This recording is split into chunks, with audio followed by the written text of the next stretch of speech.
اللہ اکبر نعرہ تکبیر اللہ اکبر نعرہ رسالہ یا رسول اللہ نعرہ رسالہ یا رسول اللہ نعرہ حیدری یا علی نعرہ حیدری یا علی حسینیت زندہ باد حسینیت زندہ باد یزیدیت مردہ باد یزیدیت مردہ باد محمد و آل محمد کو دشمنت لانا ایک بار آواز بلند تر صلوات اللہم صلی علی محمد آل محمد أعوذ بالله من الشيطان الرجيم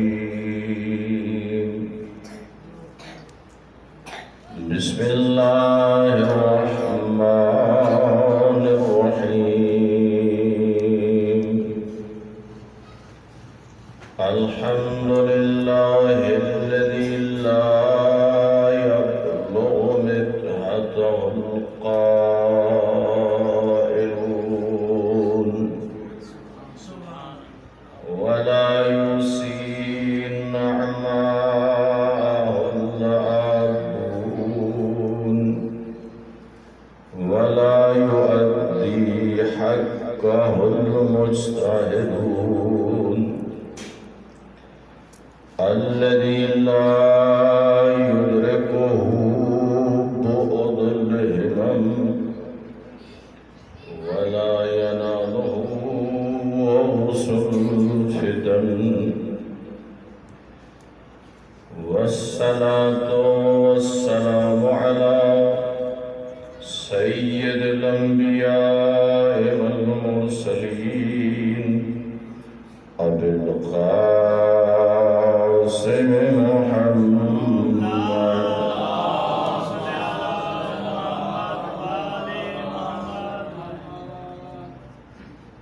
وآله الطيبين الطاهرين المعصومين أما بعد فقد قال الله تعالى في كتاب المجيد بسم الله الرحمن الرحيم وما آتاكم الرسول فخذوه وما نهاكم عنه فانتهوا صلوات اللہم صلی علی محمد آل محمد سامعین محترم، یقیناً موسم گرم ہے اور آپ نے نماز جمعہ بھی ادا کیا اور اس کے بعد مسلسل مجلس سماعت فرما رہے ہیں۔ تھکنا بھی بشری تقاضا ہے، لیکن تھوڑا سا اگر آپ تعاون فرمائیں تو کچھ اللہ اور اللہ کے رسول کے پیغامات آپ تک پہنچ جائیں۔ نعرہ تکبیر اللہ اکبر نعرہ رسالہ یا رسول اللہ نعرہ حیدری یا علی خوشنود امام زمانہ بلندتر صلوات اللہم صلی علی محمد آل محمد عموماً ہوتا یہ ہے جب ہم کسی کو دعوت دیتے ہیں تو پڑھنے والا کچھ سوچ کے آتا ہے۔ اگر آپ ساتھ ساتھ ماشاءاللہ اور سبحان اللہ سے اپنی زبانیں معطر کرتے رہیں تو جو کچھ سوچ کے آتا ہے وہ بھی سنا دیتا ہے اور کچھ اور بھی اس کے ذہن میں آ جاتا ہے۔ اور اگر آپ لوگ اپنی تھکاوٹ کا احساس پڑھنے والے کو دلانے لگ جائیں، نئی بات کا تو مجھے نہیں پتا، جو سوچ کے آیا ہے ڈر ہے کہیں وہ نہ بھول جائے۔ نعرہ تکبیر اللہ اکبر نعرہ رسالہ یا رسول اللہ نعرہ حیدری یا علی آواز بلندتر صلوات اللہم صلی علی محمد آل محمد میری دعا ہے اللہ رب العزت نبی والے نبی کے صدقے جو چند قدم اب چل کے آئے اللہ کی بارگاہ میں قبول فرمائے اور بانی مجلس کے مرحومین و مرحومات کی مغفرت فرمائے۔ میں نے جو آیہ کریمہ آپ کی خدمت میں تلاوت کی ہے یہ مکمل آیت نہیں ہے، یہ آیت کا ایک حصہ ہے۔ اللہ فرما رہا ہے وَمَا آتَاكُمُ الرَّسُولُ فَخُذُوهُ، جو میرا نبی دے اسے لے لو۔ بڑا سادہ سا ترجمہ ہے، جو میرا نبی دے اسے کیا کرو، لے لو۔ وَمَا نَهَاكُمْ عَنْهُ فَانْتَهُوا، اور جس سے نبی روک دے اس سے رک جاؤ۔ اچھا یہ جو دونوں کام ہیں نا، جو نبی دے اسے کیا کرو، لے لو، اور جس سے نبی روکے اس سے کیا کرو، رک جاؤ۔ یہ ایک سوال اٹھنا چاہیے، یہ کام اللہ کا نبی کتنا عرصہ کرتا رہا؟ یہ دینے کا کام اور روکنے کا کام کتنا عرصہ؟ کل عمر مبارک ہے میرے نبی کی 63 برس۔ جب اللہ کے حکم سے مبعوث پہ رسالت ہوئے اس وقت آپ کی عمر مبارک ہے 40 برس۔ 63 میں سے آپ 40 کو نکالیں، باقی بچتے ہیں 23 برس، یعنی یہ 23 برس کا عرصہ ہے جس میں اللہ فرما رہا ہے جو میرا نبی دے اسے لے لو، جس سے روکے اس سے رک جاؤ۔ اب آپ اور میری ذمہ داری بنتی ہے کہ ہم وقت نکال کے ایک فہرست مرتب کریں۔ 23 سال میں اللہ کے نبی نے دیا کیا کیا؟ لیکن یہ دیکھ بندہ شادی شدہ ہو تو پھر بیوی بچوں کے اخراجات اور ان کی کفالت کی ذمہ داری آتی ہیں یا نہیں آتی؟ آتی ہیں نا۔ جو پیش نماز ہو پھر اس کی اس حوالے سے ذمہ داری آتی ہیں۔ آپ جو انجمن بناتے ہو اور اس میں مختلف ذمہ داریاں مختلف مومنین کو دیتے ہو تو کچھ ذمہ داریاں آتی ہیں نہیں آتی؟ تو اسی طرح بحیثیت مسلمان بھی ہمارے اوپر کچھ ذمہ داریاں ہیں۔ ان ذمہ داریوں میں سے ایک ذمہ داری یہ ہے کہ ہم اس آیت کو سامنے رکھ کے کاغذ اور قلم لے لیں اور فہرست بنانا شروع کریں کہ اللہ کے نبی نے 23 سال میں دیا کیا کیا تھا اور روکا کس کس سے تھا۔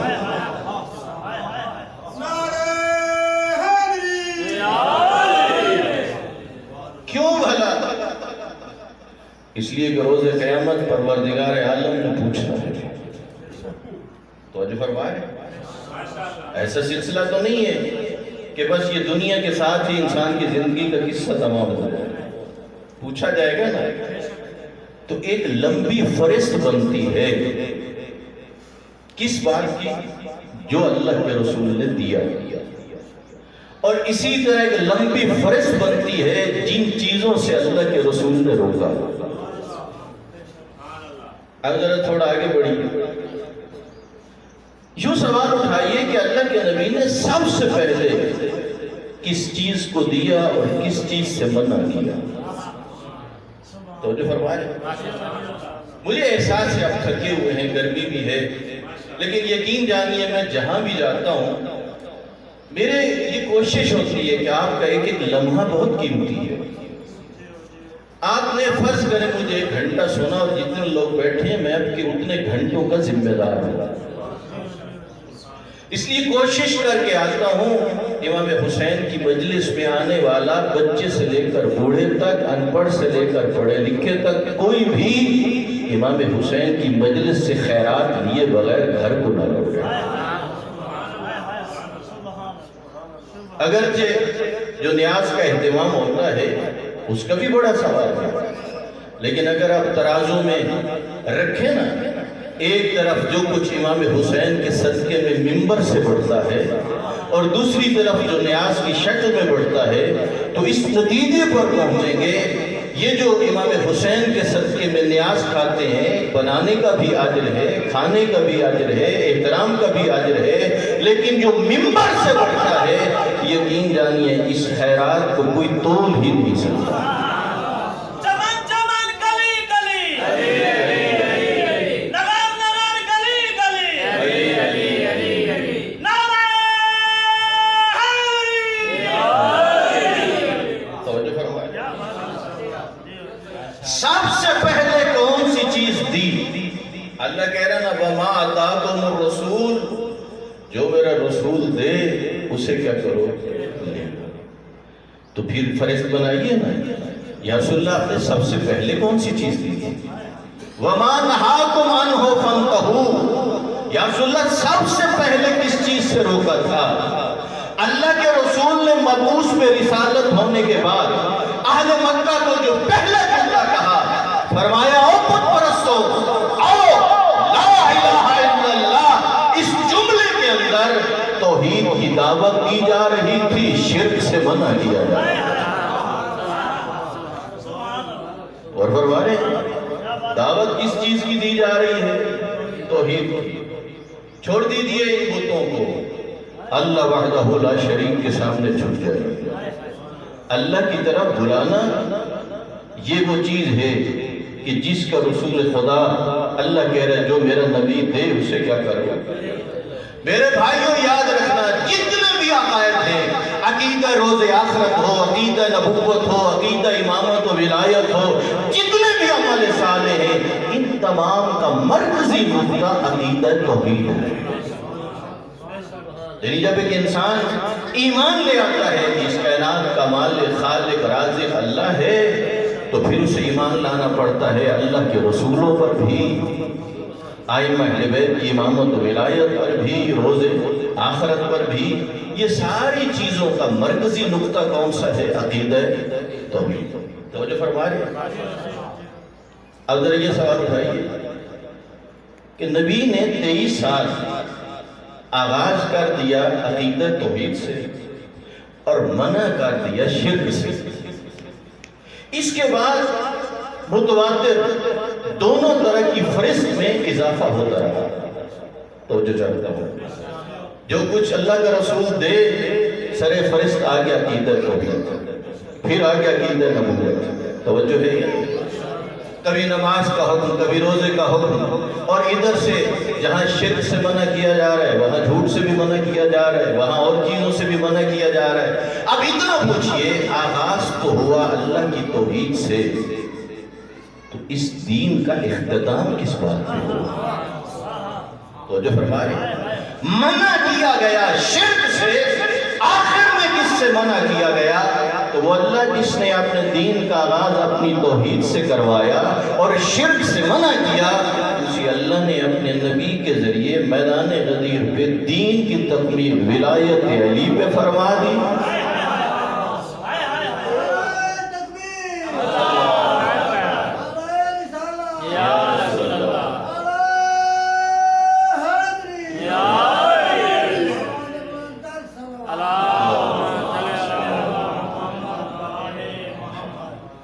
اور منع کس سے کر دیا؟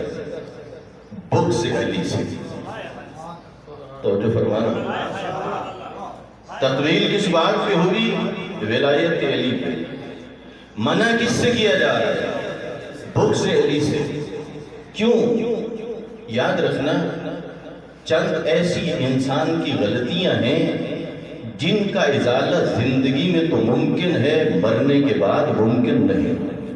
اگر کسی کی موت شرک پہ آ جائے مرنے کے بعد ازالہ نہیں ہو سکتا. عقیدہ ختم نبوت پہ موت نہ آئے تو مرنے کے بعد ازالہ نہیں ہو سکتا.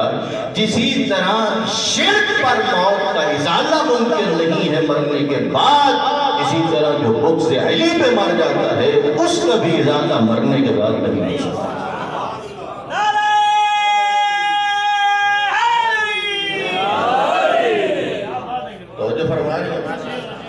اگر آپ یہ دیکھنا چاہتے ہیں کہ ولایت علی اور بغض علی، ولایت علی کتنی اہم چیز ہے اور بغض علی کتنی خطرناک چیز ہے، اگر یہ آپ دیکھنا چاہتے ہیں تو سن لیجئے.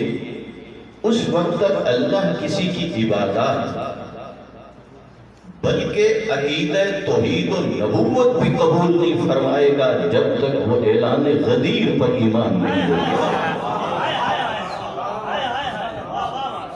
توجہ فرمائے، تیری زندگی میں کوتاہیاں ہو گئی بہت ساری، تیرے مرنے کے بعد پچھلے ازالہ کر سکتے ہیں، لیکن اگر منکر علی ہو کے برا پیچھے کوئی ازالہ نہیں کر سکتا۔ توجہ چاہتا ہوں، تلقین میت پڑھتے ہو، تلقین میت بھی کیا کرنا چاہتے ہو؟ اپنے میت کی مدد کرنا چاہتے ہو، یہی ہوتا ہے نا۔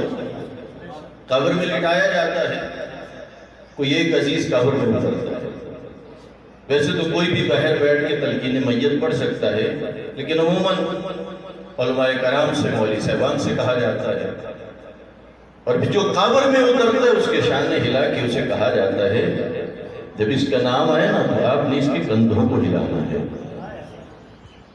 اور یاد رکھیے، جو کام بھی اللہ اور اللہ کے رسول کے کہنے پہ ہوتا ہے وہ بلا وجہ نہیں ہوتا۔ یہ جو کندھے ہلائے جاتے ہیں وہ اس لیے کہ اس وقت وہ سمجھتا بھی ہے، وہ سنتا بھی ہے۔ اب اسے کہا جاتا ہے، ادھر سے تلقین کے چند جملے عرض کرنا چاہتا ہوں، آپ کا ہے ارادہ بیان کرنا؟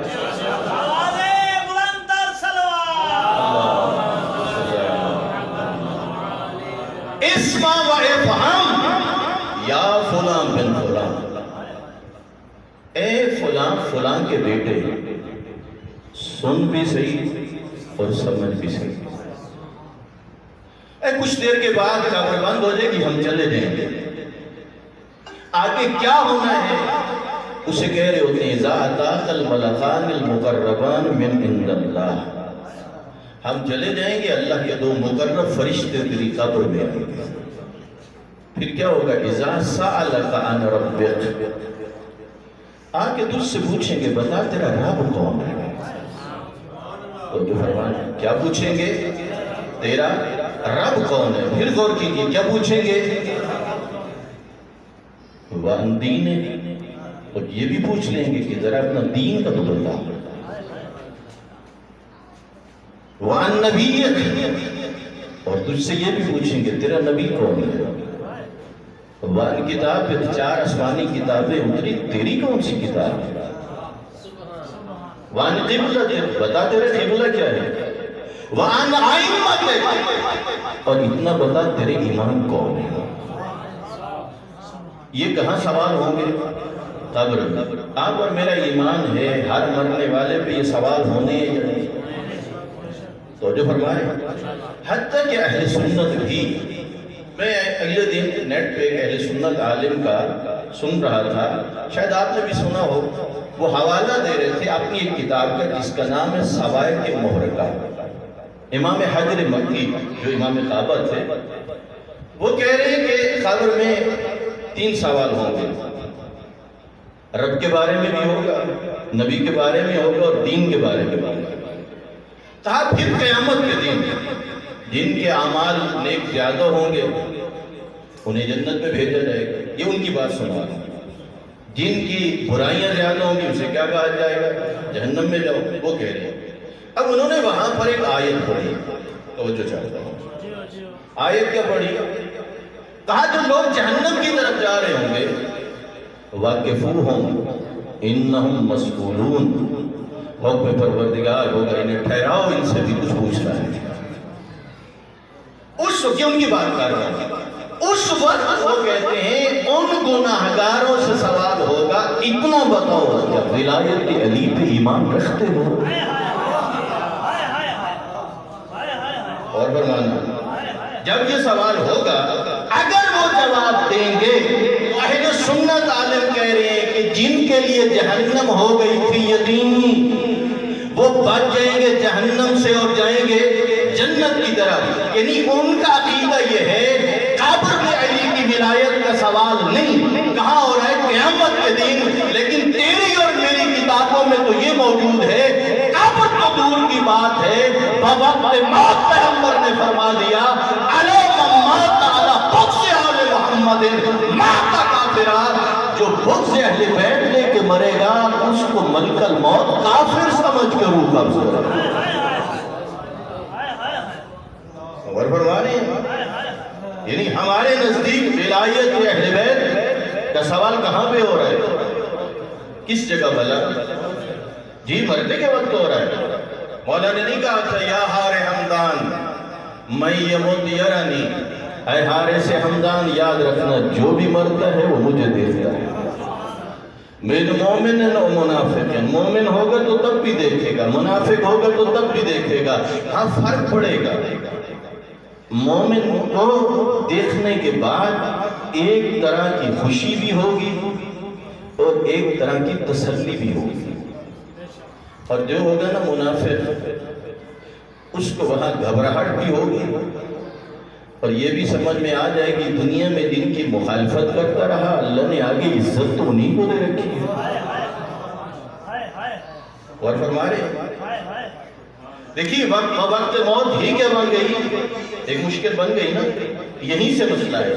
تلقین میت کے ذریعے نقطہ ذہن میں رہ جائے، تلقین میت کے ذریعے ورثہ یہ چاہتے ہیں اس کا عقیدہ دہرا دیا جائے۔ ابھی اس وقت جو آپ یوٹیوب سنیں، آپ فیس بک پہ جائیں، آپ کوئی وہ بھی ہے جو علی رب کا نعرہ لگاتے ہیں، ایسا ہے کیا؟ الیاذ باللہ، کوئی نعوذ باللہ علی اللہ کا نعرہ لگاتے ہیں۔ اب وہ میت بھی جو قبر میں اتارا جا رہا ہے اس وقت اس کے بھی کندھے ہلا کے کہہ رہے ہیں کہ جب تجھ سے سوال ہو تیرے رب کے بارے میں فَقُلْ فِي جَوَابِهِمَا اللہ ربی، ان کے جواب میں کہنا اللہ میرا رب ہے۔ سامعین محترم توجہ فرمانا، مرنے والا اگر شرک کی حالت مر گیا ہے اب تیرے پڑھانے سے کہ کہے اللہ میرا رب ہے، اب اسے کوئی فائدہ نہیں ہوگا۔ اور فرما رہے نہیں فرما رہے؟ اور اگر مرنے والا بغض علی لے کے مر گیا کس حالت میں، اور اس کا وارث ہو محب علی اور وہ اس کے کندھے ہلا ہلا کے کہہ رہا ہو جب تجھ سے سوال ہو تیرے اماموں کے بارے میں فَقُلْ فِي جَوَابِهِمَا عَلِيٌّ امامی وَالْحَسَنُ امامی وَالْحُسَيْنُ امامی، اس وقت اس سے پڑھایا جا رہا ہے میرا پہلا امام علی، دوسرا امام حسن، تیسرا امام حسین، ان کے بتائے جا رہے ہیں۔ اگر وہ اپنی زندگی میں ولایت اہل بیت پہ ایمان نہیں رکھتا تھا تیرے پڑھانے سے اسے کوئی فائدہ نہیں ہوگا۔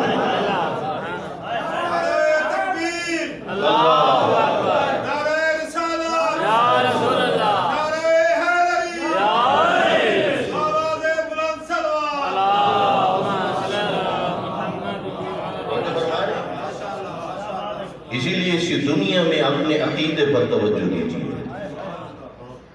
میرے مولا علی علیہ السلام امام معصوم ہیں، حجت خدا ہے، ان کی اطاعت واجب ہے، تو جو فرما رہے ہیں، لیکن رب العالمین کون ہے؟ وہی اللہ ہے، اللہ کے علاوہ کوئی بھی رب العالمین نہیں۔ اب یہاں ذرا غور فرمانا، اللہ نے کیا دستور دیا؟ جو میرا نبی دے اسے کیا کرو؟ اسے دے دو۔ جس سے میرا نبی روکے اس سے کیا کرو؟ رک جاؤ۔ اب ذرا غور کیجئے، آپ ایک فہرست بنائیے جو کچھ اللہ کے نبی نے دیا اس کی بھی اور جس سے روکا اس کی بھی۔ میں کبھی کبھی بڑا حیران ہوتا ہوں، اور یہ فقط آپ کو کہہ کے سنانے کے لیے نہیں کہہ رہا، حقیقت کہہ رہا ہوں کہ اللہ کے رسول کے کہنے پہ اللہ کو بھی مان لیا، رسول اللہ کو بھی مان لیا، نماز بھی لے لی، روزہ بھی لے لیا، حج بھی لے لی، زکوٰۃ بھی لے لی۔ جب علی کی ولایت کا معاملہ آتا ہے وہاں بعض کی طبیعتیں کیوں بگڑ جاتی ہیں؟ توجہ فرمائیں، دیکھیں باقی چیزیں لی جا رہی ہیں، ولایت علی کیوں نہیں لی جا رہی؟ آئیے اب میں آیت کی تلاوت کرتا ہوں، قرآن مجید میں ہے سورہ مائدہ، اللہ فرماتا ہے الیوم یائس الذین کفروا من دینکم، میرے نبی آج کافر تیرے دین سے مایوس ہو چکے ہیں۔ اور فرمانا الیوم، آج کون مایوس ہو گئے؟ کافر۔ کس چیز سے مایوس ہوئے؟ تیرے دین سے فلا تخشوہم، اب ان کافروں سے ڈرنے کی ضرورت نہیں ہے، وخشونے، اب مجھ سے ڈرو۔ اور فرمانا کافروں سے نہیں ڈرنا۔ پھر غور کیجیے، آج کافر تیرے دین سے کیا ہو گئے ہیں؟ مایوس، نا امید ہو گئے ہیں۔ اے میرا نبی، کافروں سے ڈرنے کی ضرورت نہیں، کس سے ڈرو؟ اللہ سے۔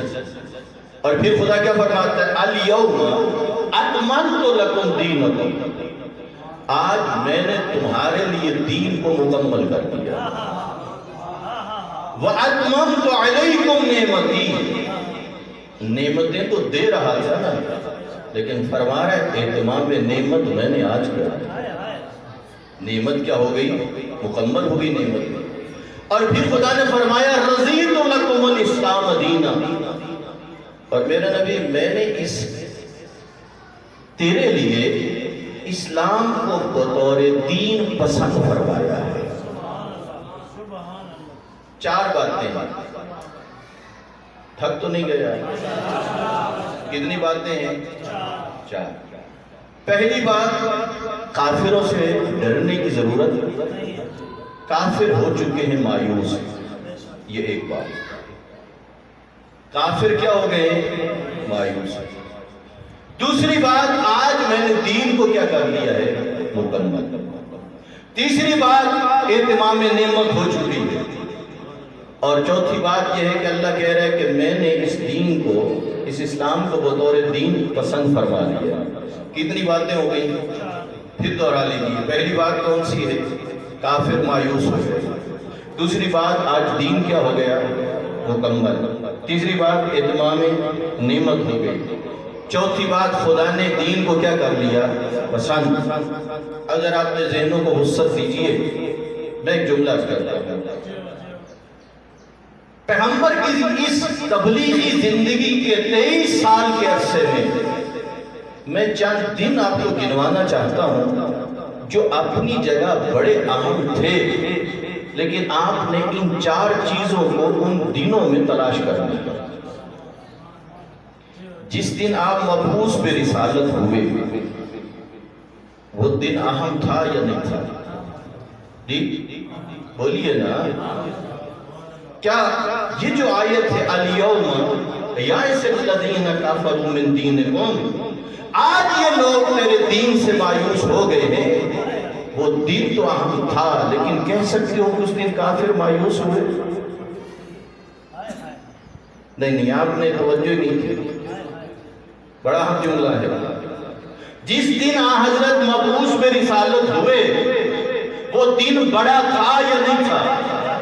اس دن کی عظمت تھی یا نہیں تھی؟ کیا کہہ سکتے ہو کہ اس دن کافر مایوس ہو گئے؟ اس کا مطلب ہے کہ یہ جو آیت میں الیوم آیا ہے، یہ کوئی اور دن ہے، نہیں ہوتی۔ پھر جو قرآن میں اللہ فرما رہا ہے الیوم اکملت لکم دینکم، اے نبی آج میں نے دین کو مکمل کر دیا۔ عید مبعث بڑا دن ہے، اس دن دین کا آغاز ہوا، کیا اسے کہہ سکتے ہیں کہ آج دین مکمل ہوا؟ جی کہہ سکتے ہیں بھلا؟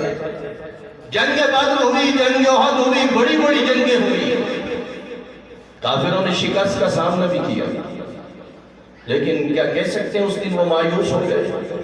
نہیں، وہ تو اگلی چالیں چل کے آ جاتے تھے، اگلی جنگ کی تیاریاں کرنی شروع کر دیتے تھے۔